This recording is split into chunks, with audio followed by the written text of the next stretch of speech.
It's been episode 3. Yeah. So who we have here today, man? Yomi Attention, man. Yeah.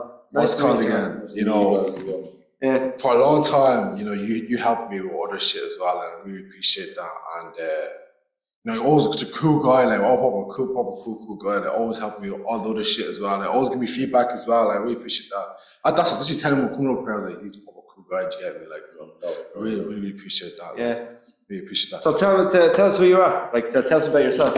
I always hate this question. I don't know why. I mean, I don't want to make it like a formal interview. I want to make it like just you be you. Tell me who you are, what you do. I want to know who Yomi is. So my name is Yomi Attention. I go by the stage name Yomi Attention. I do music. Mm-hmm. I consider myself an artist. Mm-hmm. I was born in Nigeria.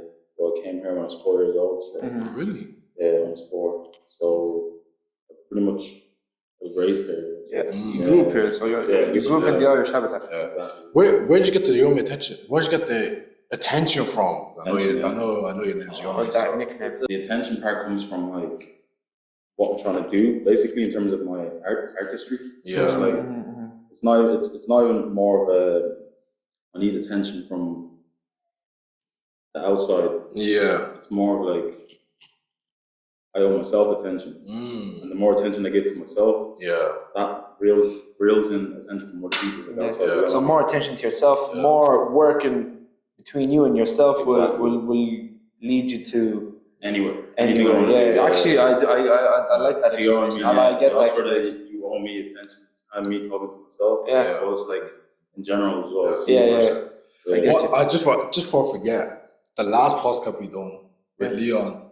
We were slagging Americans now. I wanted to apologize, because fellow Americans. I don't want to. It's all fun and games. It's all fun and games. We have no hate for Americans or anything like that. Like we have hate for we have hate for. I think we were like, I think one of the boys, I think Leon said like garbage. I mean like garbage. What were we saying? We were saying garbage. In terms of music, is it? Or? No, we were just joking around. You get me? Like, for some reason, one of us mentioned America. Yeah, and then we're saying like American words like garbage or trash. That's just like we're laughing about. So I just hope we were laughing about American slangs and all. We were just I just want to clear the air with that. And about how's it growing up in Ireland and Tyler? Like, because just decided with Leon as well. Like, Tyler's a messed up place, and how was it, grow up in Tyler? Especially for a black person as well. Like, how was it like growing up? I won't lie. Like when I first moved to Tyler, I was like, I was living in Manchester. Yeah. So was I. Yeah. Actually, boys, I never lived in Blanche. How was Blanche? Blanche is calm. Like, depends what part. Yeah. Honestly, I don't know. I don't know what is like. What's happening over there? I was. It's calm, man. To be honest with you, I think everywhere is calm. It just depends certain individuals. Literally live anywhere, but certain individuals make the place. Bad neighborhood or whatever. Yeah. I think that's the name where you go really. Exactly. So there's good people. Anywhere. There's bad people everywhere as well. Yeah. Definitely. Yeah. But like Blanche was calm. Like I lived in a calm area. Like, I lived around, I think it was Clonsilla, or whatever. So, that area was calm. So when my parents told me we were moving to Tyler, I didn't have a clue what it was. when we pulled up, I think the house that we got was in Fettercan. Yeah. Damn. And I tell you, I kid you not, within the first 2 minutes of driving in, there were stones being thrown out our windows. Damn. The car, they're like, "Oh, why is niggas down here and all this shit?" I was like, "So this is where we're gonna live." This is us. This is it. That's the ending of me. Yeah. Literally. Well, turns out, like, I think at the time, Fettercan was like probably one of the worst spots in Tyler or something. It was. Like, It was Jobstown, McWilliam, and then Fettercan because they were all connected. Exactly. But now Fettercan is calm. It's calm now. Yeah. It's calm. But in the end, we ended up getting a house in Bushland, Kilnarden. Yeah. So that's where I grew up. Basically. And how was it growing up in Kilnarden? Like, it was calm. It was weird to like settle in and stuff. You get me? Like, Any crazy moments? Any crazy moments you growing up? Because to be honest with you, we all had crazy moments because till now, till Tipper. Yeah. To be honest, I had a lot of crazy moments. I couldn't. What was the craziest moments? Like, what was that one crazy moment? Like, till this day, you were like, "What the fuck was I doing? Or how the fuck did I get myself in that situation?" I mean, there was a time. I don't even know if I should be like incriminating myself. You don't have to. No pressure. Listen, it's free. Listen, it's not pressure. No pressure. This is a free space. You can talk. If you don't want to say, you don't have to say. You don't have to say it. But I just said there was a day where I was a taxi driver. And it wasn't my taxi. It wasn't my car, obviously. I was drunk. Okay. I drove past. You robbed the car? Yeah. I wouldn't say I robbed it. But you borrowed. I borrowed it. Yeah. And I became a taxi driver. It was weird, man. Because like when people go in the car, there's like an old man's picture in the front.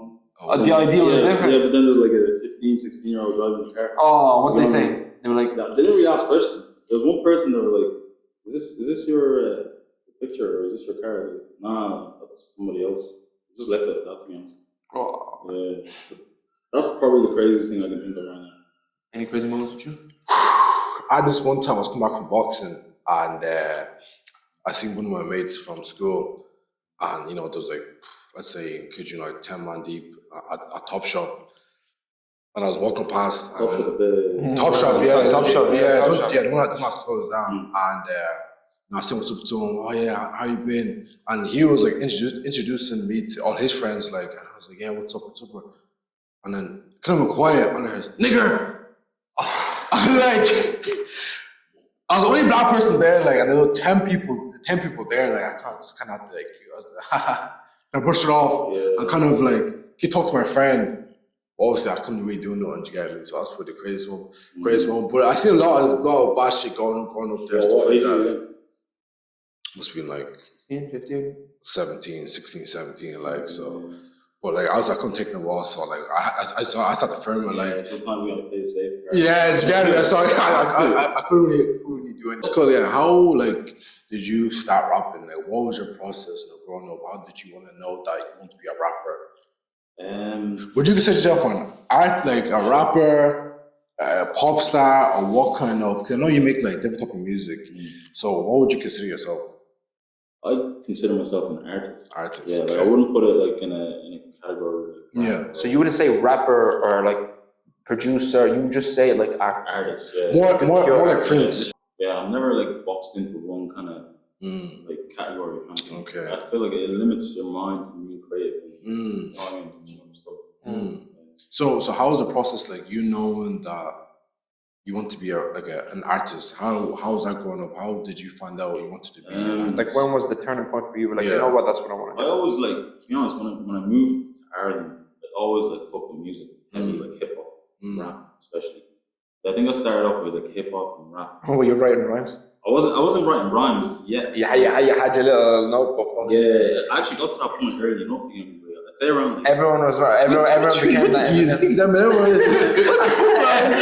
Everyone. Like, come on, but I was listen. At one point, everyone wrote rhymes and they thought they were the next Eminem. Yeah. At one point, even with me, I'm not an artist. I was always writing rhymes. It was shit, man. It was shit. I still have them, but it started from somewhere. Literally. No, I started off watching Eminem's 8 Mile. Shit. And Get Rich or Die Trying. All movies, they were like, just like, these niggas are cool. These guys, You know what I mean? I was just like, that's bullshit. But I was always into music, like hip hop, rap. And then Afrobeats kind of came into it as well. Okay. Like Nigeria. So my mom and dad would have been playing like that music at home and stuff. So I started writing music, around like, I'd say in primary school or something. Music. It was just a mess though. I was just freestyling. I was just randomly rapping. Then after that, then I just got into other creative things. Like I've done like acting, modeling, and all these kind of things. Oh, you modeled? Yeah. What you modeling? I was in this. It was a Vodafone DLT fashion show like in 2017 or something. Oh really? Yeah. Oh yeah. Yeah, it's pretty good. I just like getting involved in loads of stuff. Like, And growing up, I got into dancing as well. I actually, at one point, I was a dancer myself. Really? I actually was. Like hip hop dancing. Yeah, proper hip hop. Yeah, man, I just like getting free with it, like energy. Yeah. But remember like the jerk The jerk day. Yeah. You're a jerk. Yeah. When that face came out, it was actually me and two other guys.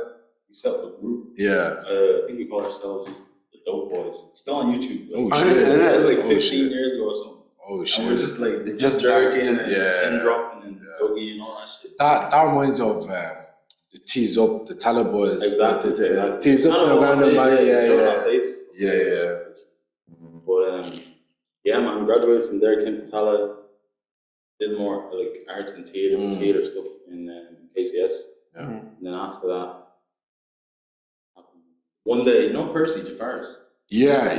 One day, like I think I was about, what age was I? Like 18 or 20, 19 or something. Yeah. He took me to the studio one day. Oh shit. Yeah, he just showed me one of my boys, Kingston. Just took us to the studio, showed us around, like all the equipment and stuff. I was like, yeah, this shit's cool, man. And he said, like, he can bring me back there, like, if I'm interested again. I kid you not, that night I went home, I was like, I need to just try writing music now, blah, blah, blah. Yeah. Since that day, I was head on into it. Yeah, pretty much. And like, who'd be your dream artist to work with, like, or collaborate? Who's that one guy that motivates you every day? You're like, you know what? One day I want to collaborate. I want to collaborate with that guy. Drake, like Central C as well. Central C, yeah. He blew out of the UK. Yeah. He did it properly. I like their him and his manager's blueprint. Like, you want to work with like people that like had a certain kind of element to how they blew. Yeah. Well, I know Central C signed the record deal for 20 million, I think, for 2-3 projects. And I think, as I said before, like UK scene is not really big as American, and the Irish isn't even developed. How would you feel like, the Irish industry is when it comes to, labels and all these type of stuff, signing record deals and distribution deals and stuff like that? How would you feel like? And would you want to sign a label or go independently? Well, the Irish like scene is definitely like it's not comparable to the UK, and never mind like America again. But like that's the thing about how big these labels are in terms of the ones in America. Like they've set up in Ireland. Yeah. Like so they have A&Rs to like watch out. So there's always a possibility of getting signed or someone like meeting with you for a deal or whatever. Yeah. But wouldn't be as big as like let's say a Lil Baby or something like that, or even Century C, as you said, like would it make a 20 million deal or something like that? Like I don't know it's anybody. Not that no one in Ireland could ever get the 20 million. No. Yeah. Thank you. You know Black Sharif, he blew out Ghana. Ghana over there, they have. Yeah. So if I'm just saying, if someone out of Ghana was able to do that, Well, look at his quality of music. And his consistency. Yeah, but that's what I'm saying. His consistency. But that's what I'm saying. Even though he's doing something different, doing something new, he's singing, he's rapping, he's producing. But again, just like I said, he blew up out of Ghana. Exactly. It shows you can blow out anywhere, isn't it? So which with me tells me, all right, if he's able to do it in Ghana, fair enough. Anyone can do it. You know what I mean? Like, Honestly, just like put your mind to it. Put your mind into it. And just keep focused. You know what I mean? Keep doing it. And would you want to sign a label deal or stay independent? Independency is always better. Like if you know the value of your work, you believe in it. You can take it as far as you need to. There's an artist in America called Russ. Bro, I was talking about him the last time. I always watch his videos. Because I feel like independent is key, and because like you get to keep your own control of your music. I feel like he's something like a record deal. They have creative control. They get to tell you what to do instead of you doing it yourself. Like I feel like not everybody can be kind of that entrepreneur type of mindset. Not everybody can do that and stuff like that. Like, but I feel like it's better signing independently. I feel like nobody can put the work in, but I feel like it pays off better as well. Like, definitely. And plus, you don't have to be under someone who just gives you shit all the time. That's just me personally. Like, there's the rare occasions where you can literally tailor the contract with the label exactly how you want it. Yeah. In those cases, you're winning anyway. Because I know there is the joint venture deals and distribution deals as well. Like, joint venture, like, or you're asking what label, but it's kind of like, how do I break it down? It's kind of like, you have an album, and you probably know what it is anyways, or I got to try to explain, or like, for what's called again, it's basically like an album, and that person, you bring an album to them, and they give you 100K in advance, you make €1 million, they take back the 100K they gave you, you have 900K, they keep 450, and you keep 450, so technically, you're still independently, but because as an independent artist, you're not gonna always have that kind of cash control to manage it yourself. Like, so that kind of works out in the interest for, the artist and the label, because they're making money, you're making money. Same with Birdman and Master P. They go on a 90-10 split. I think Birdman done a 80-20 split or 90-10 split, or Master P done the 80-20 split, and they done it independently as well. Like, so I feel like if they can, and I feel like if they can do, why can't the artists do that as well? Like, and you can keep your masters, you can keep all your money as well. Like, if you sign a treat. Wait, are you not paying them commission though? That's like, are you not paying them a percentage? So basically, if you sign a label, they your masters, or which? What's the question? What's the question? No. Say what you were saying again. So basically, if you sign a label, okay, you're kind of paying off a loan every single time you put an album, which isn't really. So let's say for example, like I'm an artist, like I for example take a loan, like I take 2 million from you, for example, and every time I get a deal and let's say I made more of that, every time I have to pay you to pay off whatever. You have to pay that every single time. Every single time. And basically a loan, because you have to pay off the producer. That's too much. Everyone involved, basically. Like, so you basically have to pay off all of that. So if I get 100K and I make $1 million, that's 100K gone. So that 100. So let's say if you make $1 million, you're not really getting $1 million. You're getting about 200K, because you're paying off everybody that's involved with it. Like, because that label is kind of your investment. You get me? You're paying them back. But if you do it independent, you're keeping all that money. You get me? So that's what I kind of say to. That's why there's a lot of artists. They want to do everything by themselves. They do it by themselves, but the thing is, but not everybody can do it by themselves. Get me? So that's kind of. It's hard. It's hard. Not some people just want to sign a label and kind of just lay back the label done. That's okay, like, but what I'd rather say is stay independently and stuff like that. Just do treat this kid. You can do that from there. Like, so pays off. I say, and this shit pays off as well. Like, so that's what I kind of like. That's what kind of stress out really, like, when I tell people stuff like that. Like, yeah. So what's called again? Like, what I would say? How do you find the inspiration to rap? Except weed now. Let's start with weed. How do you find inspiration? What are you trying to say? Nah, weed definitely helps my life. Yeah. Just in the zone with that shit. Yeah. But to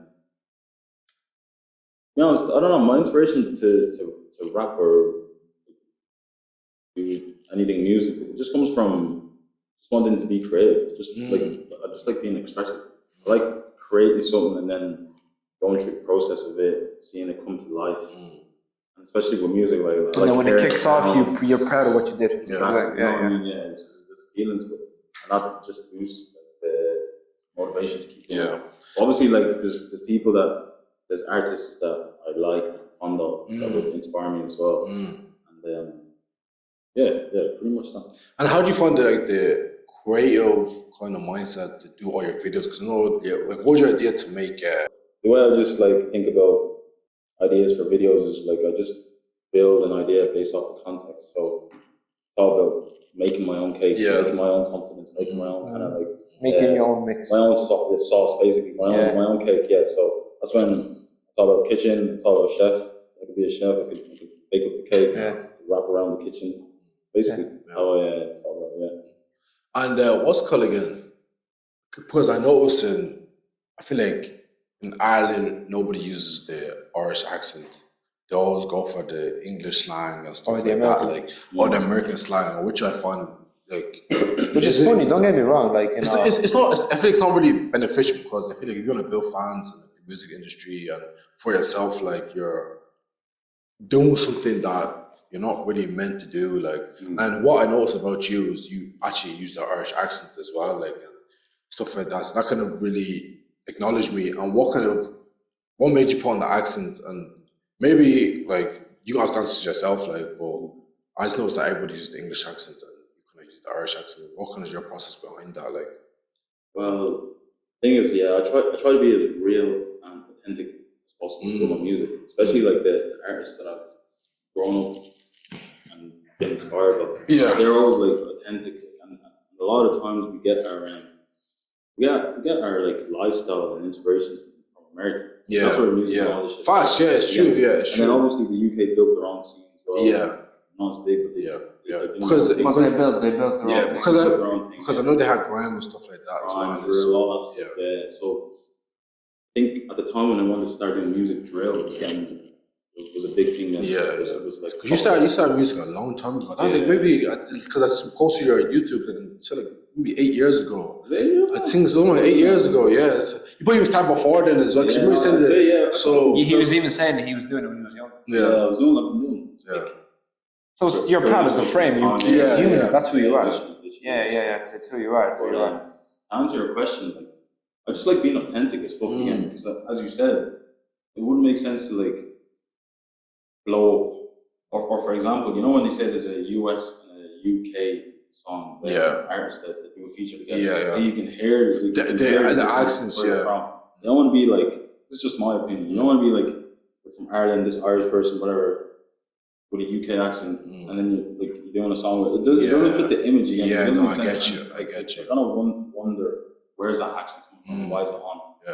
And it's because we live beside like the UK and influence and all that. Yeah. But I think music should be as real as possible. It should be as real and authentic as fuck. Now, there's nothing wrong with those people that do like put on accents and all that shit. At the end of the day, the way I see music is it sounds good, it feels good. It's good again. Music is music again. It's universal. Yeah. But I feel like it's kind of like it'd be beneficial if they could use the Irish accent instead of the English, because you're repping the country that where you came from and stuff like that. Like you're bringing the masses to Ireland, on which you can make money from. Like so, I feel like if you're repping the UK and you're not from the UK, it's not really like you won't have real love there. But if you're repping the Irish accent, there'll be fans here. You might be a fan from Donegal. You will. When someone hears, like let's say you blew up and someone from like Donegal, Galway heard you, you're like, oh, he has a Dublin accent. They like you more, like they like you more, like so. Like, oh damn, he has an Irish accent. Like I didn't know he. And I feel like a lot of them feel like the accent won't pop or whatever. That's the thing. It's not mainstream. It's not mainstream. But the thing is, you just have to. But people would catch on the small bits. People would definitely catch on. You have to find a way to like mold it into the music where it sounds. What advice would you give to artists coming up in the game? Like, what kind of artists would you like? Because I feel like you've been doing it for 8 years. I know you probably made some trials and tribulations and mistakes and stuff like that. What kind of advice could you give to someone that's coming up? They don't know what they're doing. They have no manager. They don't know how to use DistroKid. They don't know who to contact. Like, what would you kind of give, advice? The main advice I give, because I didn't have this advice, and I would have appreciated if, if I knew it myself, somebody told me when I started, is kind of like focus on developing craft as in work at it every day. So like you want to be like a rapper or whatever, like you need to be writing honestly every day. If you really love it, you need to write at it every day. And watch yourself develop, challenge yourself each time. And most importantly, like study the game, study like how your favorite like artist writes does music, stuff like that.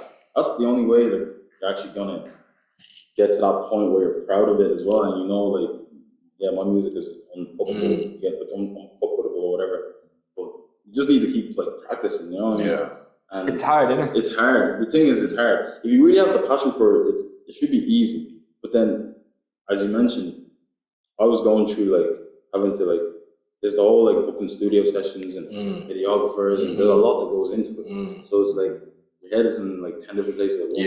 But what I really wish I did at the start was maybe give myself a year or two just writing music, just perfecting it.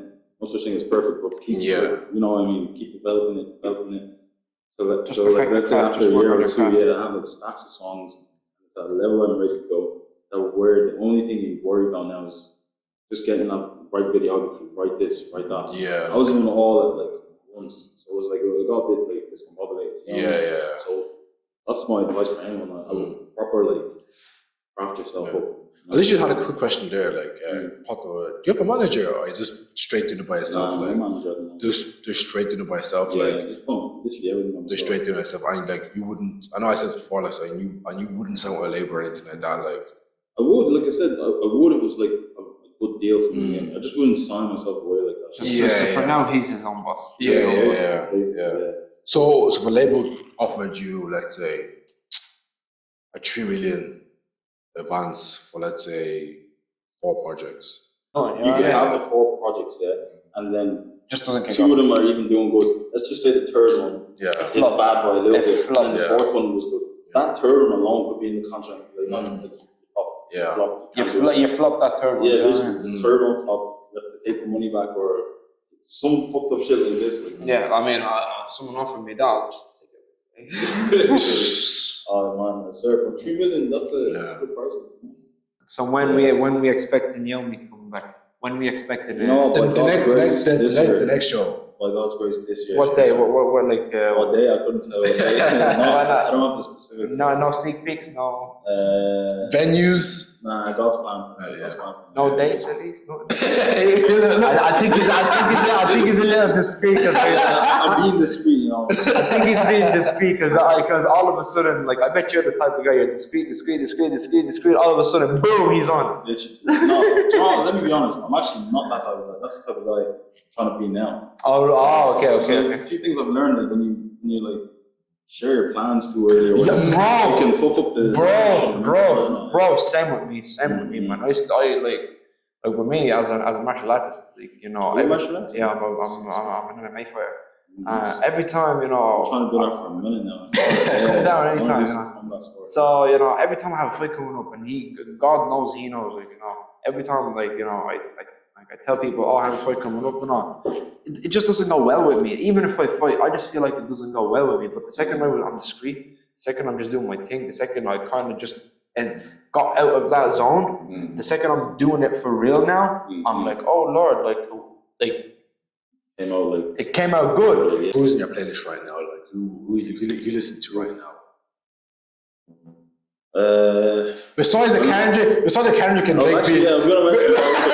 Besides that. What do you think about beef? Who's winning beef? I think Boy Kendrick.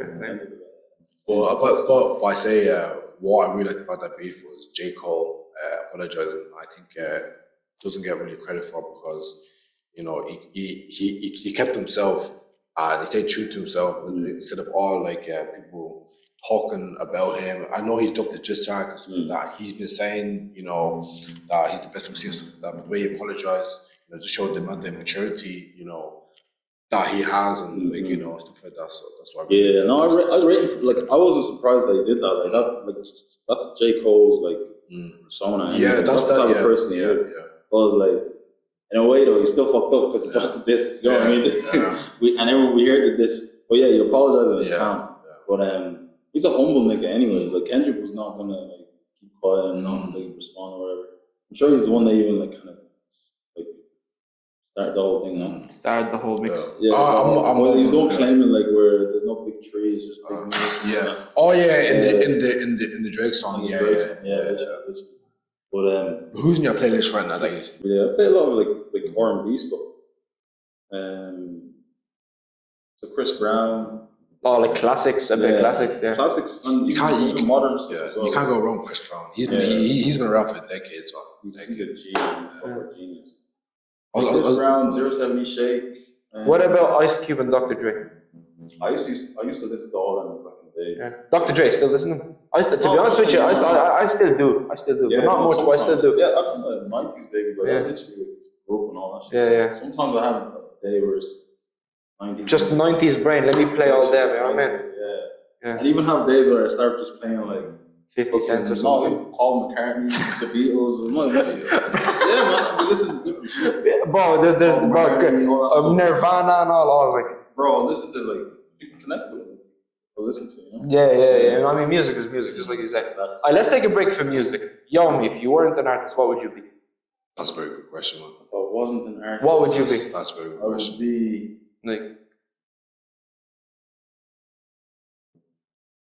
so sound engineering can be part of it because I'm definitely doing something to do with sounds and all. Yeah, if sound engineering doesn't count, I'll probably be a computer programmer. Really? You good at it? That's what I was studying before actually. Before I tried. How far did you go into your degree? I got the degree. Oh shit! In Oh shit! science. Was it hard? Oh, it's fucking tough, man. That was the worst 4 years of my life. Yeah, bro. I didn't understand myself fully then as well. So I was like, not that. Oh, you were like a computer. You were like just going in, do it, go out. Going in. Yeah, but I was interested in computers and technology. Well, it was kind of like peer pressure, societal pressure, parental pressure. Oh, bro. All that shit, you get bro, me? I have a degree in culinary arts now. Like, don't get me wrong, I actually know how to cook. But the thing is, though, I'm like, I just don't, like, I worked as a chef for like 6 years. And to be honest with you, it's not bad. There is some benefits to it. You get free food and all, but at the same time, you come in, you do the same job every day. You're standing 10 plus hours, 6 days a week, 30 minutes break. I kind of got to the point, I just got so burnt out, and I was like, it's not for me. Yeah. So, like, I like it, I love food and all, but I'm a foodie, but it's not for me. Yeah. How do you feel about college? Do you think it's a benefit to people, or do you think it's a waste of time? I mean, unless if you were a doctor. Yeah, if you want to be specific, like get a job, like a doctor or whatever it is, a lawyer, you need to go through education. So it's beneficial in its own way. I just don't feel like the view that society has put on it kind of hinders people because they feel like if you don't have an education, you can't get anywhere. Especially African parents as well. College is like you have to go to college. It's not even kind of. No ifs and buts. No, you have to go to college. You have to. I argue for ages just to pursue my actual passions. I mean, I don't blame them. I get where they're coming from. Yeah. You know the hardships they have to go through. Stuff like that. So, but you need to understand, they also have like a old mind. They have like an old school mind. They don't understand that the world has developed. That you can be making billions from or just becoming a carpenter, go like 2 years apprenticeship, fix that door, fix the wall. You can probably get like 200 quid off of that. You know, becoming an artist just like you. Yeah, they're just not as open-minded as as we would want them to be. That's why you can't, like, if you get where they're coming from, it's like, whatever, man. But if you think of it, do you know what's funny? Do you know what's funny? When we grow up, when we become at the age where we have kids, they're going to see the world different to us. The world is going to become so more developed that we're going to think that our way is still the good way, not realizing that the younger generation will have alternatives. But what is our way, though? Like, I feel like if you're good, the ultimate way is if you have freedom of choice to do what you want to do, and you're gonna be happy doing that thing. Yeah, but think of it. No, I know. If you're a good role model, then you can't. Yeah, I know that. But think of it. Like our parents, when they were our grandparents, our grandparents, they didn't have a job. Like they got married at a young age. They got married at a young age, raising kids. Obviously the woman was raising the kids, and the father went up to the farms, doing whatever he did, traditional stuff. Our parents grew up in a way where education is the key. Go in, do your education, because our grandparents didn't have the chance to go education. So they would tell them, no, you need to go education because you want to go to the university in the city or something. Our parents, go to university and they get their degree, and then back in the days a house was like 100 quid or something. You get a house, you get land, you get a mortgage. Like back in the days, life was too cheap. But now our parents grew up, our parents now grew up with the mindset of going to college, getting a house, not realizing you get a house is like 800k here. You know what I mean? Like, and then your dad would be telling you, when I was 25, 26, I bought a house. I was like, back when it fucking cost 100 quid. Yeah, do you know what I mean? But when we grow up, we're gonna have the younger generation. They're gonna find new alternatives. Like we're gonna probably be seeing that you can become a basketball player, football player, college, whatever. There's probably going to be even new ways that the world is going to develop. Yeah, definitely. Where they're going to notice it, well, we can't, because our minds is going to be stuck on how we were brought up. Yeah. You know what I mean? Get your point. Do you get what I mean? Because it's generational. Yeah. That's what I was saying. Like, like me, for example, if I just keep that notion of I don't want my kid to ever be limited and think this is the way to live. Just be open-minded and be happy. And it doesn't really matter what generation it goes down. It's that source of like being happy. So you want to give you want to let your kid know here, like that's what's happening. You get the choice to do. Yeah, I'm not gonna even hold you back. I'm stepping back. You go. Yeah. Ultimately, be happy. That's what like our parents wouldn't say to us. Like, just do what you want. Be happy. You need to do this to be happy. You can't define happiness by doing a certain thing. Happiness is what you create within you and what you want to do again. That's what you're What question for Yomi? Yeah, actually. I can't think of it. You start.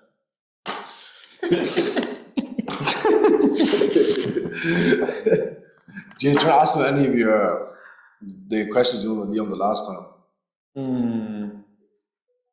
What did we ask last time? I don't remember. You said like if do you know what they was doing? Actually, it's a tradition. I'm gonna do it. Yomi, this is we're coming up to the end of the podcast. This is where the fun part comes. Right. So we kind of do the serious talking at the start, but we leave the last 10 minutes where we're gonna have a little practice. Right. So I'm gonna tell you situations. I'm gonna tell you scenarios, and I wanna hear answers from you as Yomi. What you would have done. What would you do as Yomi? But I want to hear from you, like. Okay. But it's awkward, funny situation. All right. You walk in, first one, and I want to hear your situation as well. You as Marin Flay, you walk in, front door. No. Wait. He just goes, I just say, you walk in, like, I'm walking. All right, scenario number one. You walk into your front door of the house. You go to the living room. See, that's difficult. You see any of your parents, any of your family just on the table, sniffing coke. Yeah. What would you do as Yomi? First thing. Wait, his parents? Or anyone from the family members. You go in, you see someone. Anyone. What is the Yomi way? There was one moment with Dad, I actually lost for words. Like, the fuck are you doing? That's honestly what I tell you. Alright, your siblings. I take it off them. Alright, your siblings. I take it off them. Would you? Yeah. Take it off them? I actually take it off any of my family members. Like, what are you doing? Alright. I know something's not right anyways. For me, one of my family members. You get me? Alright, scenario number 2. You walk into your kid's room. He's not in there. But you see a bag of weed on the desk. What is the only way of handling it? He's my kid. Your kid. He's 16, 17. You see a bag of weed. For real. I'm not gonna stop my kid from smoking. I'm not gonna make him smoke either. But if he's smoking, what can I do? I can tell him, just be careful. Sorry about your thing. I'm a weed smoker, so I can't smoke. How would you discipline him? Like, let's say you saw the bag, he walked in on you. Oh, like he's shitting himself that you caught him. We don't let him smoke. No, but that's the thing. Like, that's kind of like what I was saying. You'd be like, go, you're in trouble. No, I wouldn't. I actually talk to him, like, so you're smoking weed, blah, blah, blah. I just like make sure he's good with things. Yeah, would you let him smoke weed? Would you let him though? It's not that I let him. I'll tell him like the dangers of it and make sure that you're good. Like, why are you smoking? Like, what's the reason you're smoking? Who's stressing you out, lady? If it's like a thing where he's like centered and he's calm, he knows what he's doing. I'm not gonna like forcing him or watching him. That doesn't do anything. Start smoking in secret. Again, you don't want to be comfortable coming to you with shit like, if anything ever goes wrong, that's like, in terms of weed and anything, to be honest, because you're a kid. But I'd still take some weed out of his bag and smoke. I'm gonna give you 2 more and we'll close off the episode. So the third one, your grandmom is watching pornography. You caught her out. What's the only way of handling it? That's crazy. That's crazy. So let's just say, there's a laptop, she's sitting down and like you're just walking and you just see the screen. You're not seeing her, you're just seeing the screen. What's the only way of handling it?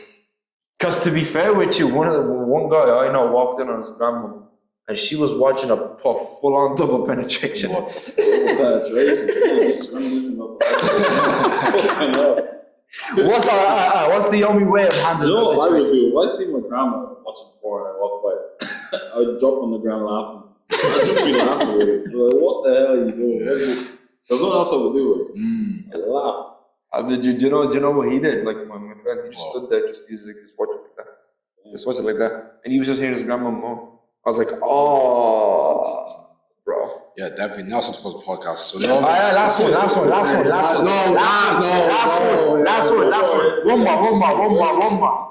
more.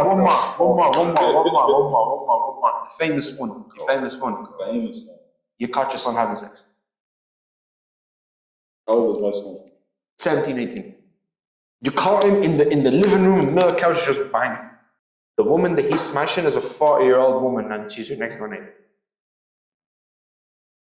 Okay, one, I would stop the whole thing because first he's doing it in my fucking living room, not in his room, in his bedroom. Like, that's just disrespectful.